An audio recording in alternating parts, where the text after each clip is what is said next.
Welcome everyone. I am Dr. Sadhna Paliwal and this is our culture canvas. Today we will discuss about the next topic of Chaturdasha Vidyasthana is Puran, Itihas, Dharmshastra and Smritis. Before starting, मेरी आप सभी से request है कि अगर आपने अभी तक मेरे इस चैनल को सब्सक्राइब नहीं किया है तो प्लीज़ चैनल को सब्सक्राइब करें और वीडियो को लाइक करें. So let's start. इस सीरीज के प्रीवियस वीडियो में हमने चतुर्दशा विद्यासना के क्लासिफिकेशन वेद और वेदांगों के बारे में डिस्कस किया था. नाउ वी डिस्कस पुराण, इतिहास, धर्मशास्त्र एंड स्मृतिज, जो कि इसका नेक्स्ट क्लासिफिकेशन है. So first is Purana. The word purana means ancient stories. It means कि पुराण जो है वो हिंदू स्क्रिप्चर का एक ऐसा लिटरेरी सोर्सेज है जो हमें ancient Indian history, society and culture के बारे में नॉलेज प्रोवाइड करता है. पुराण जो है वो बेसिकली हमें हेल्प करते हैं वेदों को अंडरस्टैंड करने में, उनको एक्सप्लेन करने में और उनको इंटरप्रेट करने में. इट मीन्स कि जो वैदिक नॉलेज है जो बेसिकली हमें श्लोक के रूप में अवेलेबल है, तो पुराणों के थ्रू क्या होता है, पुराणों के माध्यम से उस वैदिक नॉलेज को स्टोरीज के रूप में और कथाओं के रूप में सोसाइटी तक पहुंचाया जाता है ताकि ईजिली लोग उसको समझ सकें और उसको अपनी लाइफ में उसको अप्लाई कर सकें. ठीक है, वैदिक नॉलेज को वो ईजिली समझ सकें और उनके मॉरल वैल्यूज़, उनके एथिक्स और उनके जो प्रिंसिपल हैं, उनकी जो फिलॉसफी हैं, उनको वो अप्लाई कर सकें अपने डेली रूटीन लाइफ में. ठीक है, तो इस प्रकार जो है पौराणिक नॉलेज जो है वो हमारी हिंदू संस्कृति और धर्म का एक आधार है, उसको एक बेस प्रोवाइड करता है. पौराणिक नॉलेज जो है, जो पुराण है, वो बेसिकली जो डील करते हैं, उसके जो मेन टॉपिक्स है वो है evolution of the universe. It means कि जो यूनिवर्स है उसका ओरिजिन, उसका डेवलपमेंट कैसे हुआ. ठीक है, इसी टाइप से जो हमारे प्लैनेट्स हैं, हमारी जो एस्ट्रोलॉजी है, उसके बारे में डिटेल इंफॉर्मेशन इसमें अवेलेबल है. Next is the recreation of the universe. It means कि सृष्टि का प्रलय के बाद में दोबारा उसका रिक्रिएशन होना. जैसे कि हमारा जो ट्रेडिशनल स्टोरीज हैं, जनरली उसमें हम सुनते और पढ़ते आ रहे हैं कि जो सृष्टि है उसकी प्रलय के बाद में पुनर्रचना हुई. ठीक है, फॉर एग्जाम्पल जो मत्स्य पुराण है हमारा, वो बेसिकली हमारे यूनिवर्स के रिक्रिएशन से रिलेटेड है. Next is genealogies of gods and seer. It means कि जो हमारे देवी देवता हैं, जो हमारे सप्त ऋषि हैं, उनकी वंशावली और उनके वंशक्रम से रिलेटेड जो है वो डिटेल इन्फॉर्मेशन इसमें अवेलेबल है. फॉर एग्जांपल जो है विष्णु पुराण, वो जो विष्णु भगवान है उनके अवतारों से रिलेटेड है, उनके जो डिफरेंट अवतार हैं उससे रिलेटेड डिटेल इन्फॉर्मेशन अवेलेबल है. इसी टाइप से भागवत पुराण में हमें श्री कृष्ण और उनकी वंशावली के बारे में इंफॉर्मेशन अवेलेबल होती है. ठीक है, इसी टाइप से शिव महापुराण जो है उसमें भगवान शिव और उनके बारे में नॉलेज अवेलेबल है.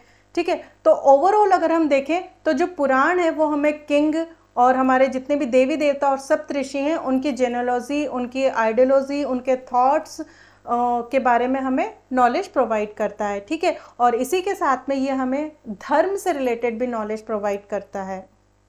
नेक्स्ट इज कुछ पुराण जो है वो आपकी प्लांट लाइफ और प्लांट किंगडम से रिलेटेड है. प्लांट का जो एज अ ह्यूमन बीइंग की लाइफ में क्या रोल है, एज अ फूड के रूप में, मेडिसिन के रूप में उनका क्या रोल है, हम कैसे उनको अपनी लाइफ में अप्लाई कर सकते हैं, कैसे उनका यूज़ कर सकते हैं, ये डिटेल इन्फॉर्मेशन जो है वो हमें पुराणों में अवेलेबल होती है. फॉर एग्जाम्पल अग्नि पुराण और मत्स्य पुराण जो है बेसिकली देखा जाए तो प्लांट लाइफ के बारे में वो हमें डिटेल इन्फॉर्मेशन प्रोवाइड करते हैं. नेक्स्ट इज पुराण. अब आता है कि पुराण कितने हैं. तो बेसिकली अगर हम देखें तो हमारे जो पुराण है उसको हम 2 पार्ट्स में डिवाइड करते हैं, महापुराण और उपपुराण.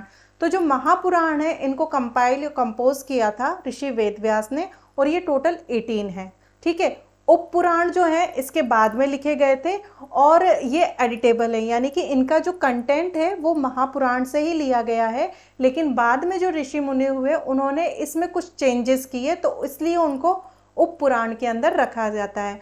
फॉर एग्जाम्पल जो महापुराण है उसमें फॉर एग्जाम्पल हम भगवत पुराण, स्कंद पुराण, विष्णु पुराण, मत्स्य पुराण, ब्रह्म पुराण एटसेट्रा इन सभी को इंक्लूड करते हैं. तो बेसिकली हमारे जो 18 महापुराण है वो हमारे जो त्रिदेव हैं, ब्रह्मा, विष्णु और महेश, इन त्रिदेवों पर बेस्ड हैं, यानी कि इनसे रिलेटेड, इनकी जेनोलॉजी से रिलेटेड, इनके अवतारों से रिलेटेड इसके अंदर हमें डिटेल इंफॉर्मेशन मिलती है।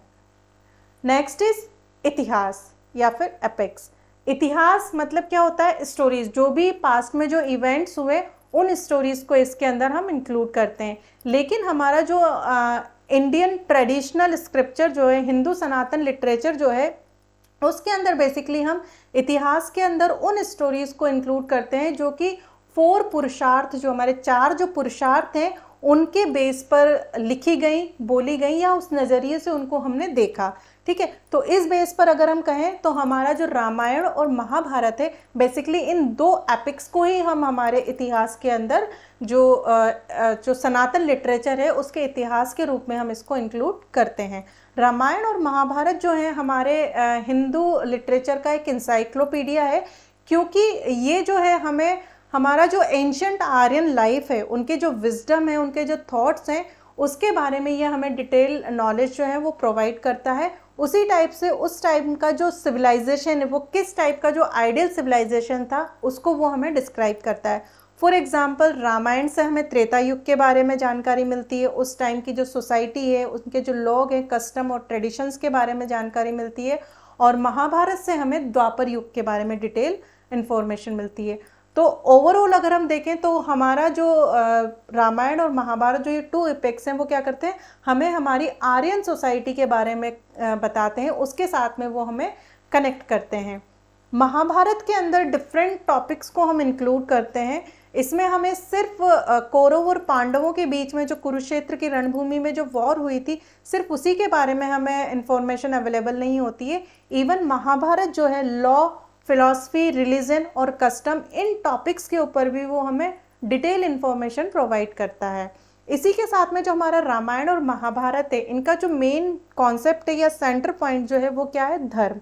यानी कि इसमें जितनी भी जो नॉलेज है वो बेसिकली हमें क्या इंफॉर्मेशन देती है, हमें क्या नॉलेज प्रोवाइड करती है? धर्म। कि एज ए इंडिविजुअल पर्सन आपकी अपनी सोसाइटी के लिए, अपनी फैमिली के लिए और आप खुद के लिए आपकी क्या ड्यूटी बनती है, क्या रिस्पॉन्सिबिलिटी बनती है, वही आपका धर्म है। यानी कि आप जिस स्टेज पर हो लाइफ के, आप जिस स्टेज पर हो, जिस पोजीशन पर हो, उस पोजीशन पर आपका धर्म क्या कहता है। ठीक है, फॉर एग्जांपल, जैसे अगर आप ब्रह्मचर्य आश्रम में हो, इट मीन्स आप एक स्टूडेंट लाइफ को सर्वाइव कर रहे हो, तो एज ए स्टूडेंट लाइफ के रूप में आपका धर्म क्या कहता है? स्टडी करना। ठीक है, जो भी नॉलेज आपको दी जा रही है उस ज्ञान को अडॉप्ट करना, उसको अप्लाई करना, उसको फॉलो करना। ठीक है, तो बेसिकली ये हमें धर्म के बारे में हमें बताता है। जैसे महाभारत में हम देखते हैं कि जो कुरुक्षेत्र का जब युद्ध था, तो अर्जुन जो है वो उस टाइम पर डगमगा गया, क्योंकि जब उन्होंने सामने अपने रिलेटिव्स को देखा तो वो शस्त्र उठाने से वो घबरा गया। तो उस टाइम पे श्री कृष्ण भगवान ने उन्हें श्रीमद् भगवद गीता का उन्हें ज्ञान दिया था। ठीक है, उन्हें उनके धर्म के बारे में बताया था। तो ओवरऑल अगर हम कहें तो क्या है, हमारे जो एपिक्स हैं वो हमें धर्म के बारे में बताते हैं, आपकी क्या ड्यूटी और रिस्पॉन्सिबिलिटी बनती है। नेक्स्ट इज धर्मशास्त्र। धर्मशास्त्र जो है 2 वर्ड से मिलके बना है, धर्म और शास्त्र। ठीक है, इट मीन्स धर्म यहाँ पर पर्टिकुलर किसी रिलीजन से रिलेटेड नहीं है। इवन धर्म का मतलब क्या है? आपकी ड्यूटी और रिस्पॉन्सिबिलिटी। तो धर्मशास्त्र जो है हमारा एंशिएंट संस्कृत टेक्स्ट है, जो आपको बेसिकली डील करता है लॉ, एथिक्स और आपके मोरल बिहेवियर में, कि किस टाइप का लॉ होना चाहिए, जुडिशियल प्रोसीजर कैसा होना चाहिए, आपका मोरल बिहेवियर क्या होना चाहिए। ठीक है, ये सारी जो नॉलेज है वो हमें धर्मशास्त्र के थ्रू अवेलेबल होती है। धर्मशास्त्रों को बेसिकली हम एज अ स्मृति लिटरेचर के पार्ट के रूप में कंसीडर करते हैं, कि इसमें जो भी कंटेंट अवेलेबल है उसको हम स्मृति के अंदर इंक्लूड करते हैं। ठीक है, धर्मशास्त्र जो है एज अ रूल बुक के रूप में वर्क करता है। ये हमें एक प्रॉपर गाइडेंस प्रोवाइड करता है, किस वे में? द वे ऑफ लाइफ, कि आपको जीवन को जो हमारे मोरल प्रिंसिपल हैं उनके बेस पर आपको किस टाइप से आपको लाइफ को सरवाइव करना है, राइट कंडक्ट करना है। ठीक है, तो इसमें डिफरेंट टॉपिक्स को इंक्लूड किया गया है, like rightness living. Rightness living मतलब कि जो हमारे 4 पुरुषार्थ हैं, उन पुरुषार्थों को फॉलो करते हुए आपको अपनी लाइफ को सरवाइव करना, लाइक धर्म, अर्थ, काम और मोक्ष। धर्म के रूप में, धर्म यहाँ पर्टिकुलर किसी रिलीजन से नहीं, इट मीन्स ये आपकी वे ऑफ लाइफ को बता रहा है, राइट वे ऑफ लाइफ को बता रहा है कि आपको अपनी ड्यूटीज और रिस्पॉन्सिबिलिटीज को कैसे फुलफिल करना है। ठीक है। अर्थ जो आपको प्रॉस्पेरिटी दिलाता है, बेसिकली ये एक्यूमुलेटेड मनी है। ठीक है। काम जो आपको प्लेजर और हैप्पीनेस से रिलेटेड है, एंड नेक्स्ट इज मोक्ष जो लिबरेशन की तरफ आपको मूव करता है। तो जब हम इन 4 पुरुषार्थों को फॉलो करते हुए अपनी लाइफ को सर्वाइव करते हैं तो वो क्या कहलाता है? राइटनेस लिविंग कहलाता है। Duties of individual based on varnas. Varna, ancient society जो है हमारी 4 वर्णास पर बेस्ड थी, ब्राह्मण, क्षत्रिय, वैश्य एंड शूद्रास। ठीक है। तो एज अ वर्ण के बेस पर आपकी इंडिविजुअल के रूप में क्या ड्यूटीज बनती है। फॉर एग्जाम्पल, अगर आप ब्राह्मण वर्ण से रिलेटेड हैं तो आपकी ड्यूटी बनती है स्टूडेंट्स को एजुकेशन प्रोवाइड करना, सोसाइटी के अंदर मॉरल और एथिकल वैल्यूज़ को डेवलप करना, एक बेटर सोसाइटी को क्रिएट करना। उसी टाइप से अगर आप क्षत्रिय कैटेगरी से रिलेटेड हैं तो उस कंडीशन में आपकी ड्यूटी बनती है अपने राज्य की, अपने राजा की सेवा करना और उनको सिक्योरिटी प्रोवाइड करना। ठीक है। Next is stage of life. ठीक है। हमारा जो ट्रेडिशनल लिटरेचर है, हिंदू स्क्रिप्चर जो है, उसमें हमारी जो ह्यूमन बीइंग की जो लाइफ है उसको ओवरऑल लाइफ को 4 आश्रम में डिवाइड किया गया है, लाइक ब्रह्मचर्य, गृहस्थ, वानप्रस्थ एंड संन्यास आश्रम। तो ब्रह्मचर्य जो आपकी एजुकेशन लाइफ से, स्टूडेंट लाइफ से रिलेटेड है, गृहस्थ आश्रम जो आपकी फैमिली से रिलेटेड है, उसमें आपकी फैमिली और सोसाइटी के लिए आपकी जो रिस्पॉन्सिबिलिटीज़ बनती है उनको फुलफिल करना, वानप्रस्थ आश्रम आपको स्पिरिचुअलिटी और जिसमें आप सोशल वेलफेयर से रिलेटेड एक्टिविटीज़ करते हैं, एंड संन्यास आश्रम जो कि आपको स्पिरिचुअलिटी से कनेक्ट करता है और लिबरेशन की तरफ मूव करता है। तो जब हम हर एक स्टेज, लाइफ के हर एक स्टेज में, हम हर एक आश्रम के अंदर जब हम अपनी रिस्पॉन्सिबिलिटीज़ को, अपनी ड्यूटीज़ को प्रॉपर तरीके से फुलफिल करते हैं तो वो भी हमें एक राइटनेस लिविंग की तरफ ले जाता है, एक राइट कंडक्ट की तरफ लेके जाता है, द वे ऑफ लाइफ। ठीक है। Next is social and religious life. ठीक है। सोसाइटी जो जितने भी हमारे सोशल और मॉरल वैल्यूज़ हैं, रिलीजियस लाइफ में जिसमें बेसिकली हमारे जो 16 संस्कार हैं उनको हम इसके अंदर इंक्लूड करते हैं।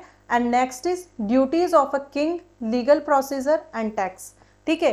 कि हमारी जो एंशिएंट सोसाइटी थी, तो जो भी सोसाइटी थी उसका एक लीडर होता है, किंग होता है। तो एज अ किंग के रूप में आपकी क्या ड्यूटी बनती है, अपने एम्पायर के लिए, अपने स्टेट के लिए आपकी क्या ड्यूटी बनती है, उनकी लोगों के लिए, पब्लिक के लिए क्या रिस्पॉन्सिबिलिटीज़ बनती है, उस आपके स्टेट का एकेडमिक कैसा होना चाहिए, लीगल प्रोसीजर कैसा होना चाहिए, जुडिशियल सिस्टम कैसा होना चाहिए, टैक्स क्या लगना चाहिए और किस टाइप से लगना चाहिए, क्योंकि फाइनेंशियली आपको टैक्स ही स्ट्रॉन्ग बनाता है। तो ये सारी जो डिटेल इन्फॉर्मेशन है वो हमें धर्मशास्त्रों में अवेलेबल होती है। नाउ की टेक्स्ट जो धर्मशास्त्र है हमारे, बेसिकली हम इसके अंदर 2 कैटेगरीज में इसको डिवाइड करते हैं, धर्म सूत्रास एंड स्मृतिज। धर्म सूत्रास जो है वो प्रोज के रूप में है, इट मीन्स जो भी कंटेंट इसके अंदर अवेलेबल है वो बेसिकली आपका लाइंस और सेंटेंस के फॉर्म में है। वहीं जो स्मृतिज है उसके अंदर जो कंटेंट अवेलेबल है वो पोइट्री के फॉर्म में अवेलेबल है। Now next is smritis. Smritis का मतलब होता है रिमेंबर, इट मीन्स जो भी नॉलेज आपने गेन किया उसको रिमेंबर करना, उसको याद रखना। ठीक है। तो बेसिकली जो हमारा अगर हम देखें तो जो स्मृतिज हैं वो क्या एक्सप्लेन करता है, जो भी हमारी वैदिक नॉलेज है। ठीक है। वैदिक नॉलेज हमें पता है कि वेदों को हम श्रुति बोलते हैं, क्योंकि वैदिक जो भी नॉलेज है वो हमने सुनकर के उस नॉलेज को गेन किया, इसलिए हम उसको श्रुति बोलते हैं। तो जो भी हमारी वैदिक नॉलेज है उसको स्मृतिज जो है एप्लीकेबल बनाती हैं, उसको एक्सप्लेन करती हैं, उसको समझने में हमें हेल्प करती हैं, और कैसे हम उसको अपनी डेली लाइफ में यूज़ करें, अप्लाई करें, ये सारी जो नॉलेज है वो हमें स्मृतिज के अंदर अवेलेबल होती है। ठीक है। क्योंकि श्रुति नॉलेज तो आपको ओरली ट्रांसफ़र है, लेकिन उस नॉलेज को आपने रिकॉल किया, रिमेंबर किया, उसको रिटर्न स्क्रिप्ट के रूप में डेवलप किया, ताकि जो सोसाइटी है, जो आम जो पब्लिक है, वो उस नॉलेज को गेन कर सके, उसको समझ सके और उसको अपनी लाइफ में अप्लाई कर सके। तो इट मीन्स कि जो स्मृतिज हैं वो हमें एक गाइडलाइन प्रोवाइड करती है, एक प्रॉपर गाइडेंस प्रोवाइड करती है कि कैसे हमारे जो धार्मिक प्रिंसिपल्स हैं, जो धार्मिक मॉरल वैल्यूज़ जो हैं, उनको हम कैसे अप्लाई करें, उनको कैसे हम एक्शन में ले करके आएँ। स्मृतिज के अंदर डिफरेंट टॉपिक्स को इंक्लूड किया गया है। For example law.